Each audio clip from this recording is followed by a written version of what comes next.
Hey, I had a request to do a video on a drive-through, so I'm going to go ahead and do it. There's a curb to the left, so if you go too close to the speaker, then you're going to go over the curb and smash your tire.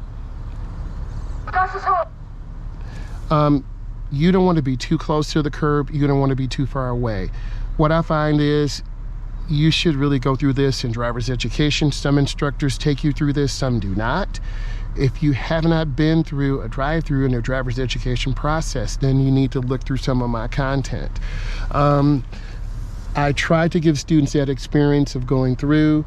You want to be about a foot and a half away from the curb. If not, your front driver's side tire will go over the curb. You could potentially smash your rim, injure, or destroy your tires. So that's really important that you are aware of that. Can I help you? Pick up for Pam.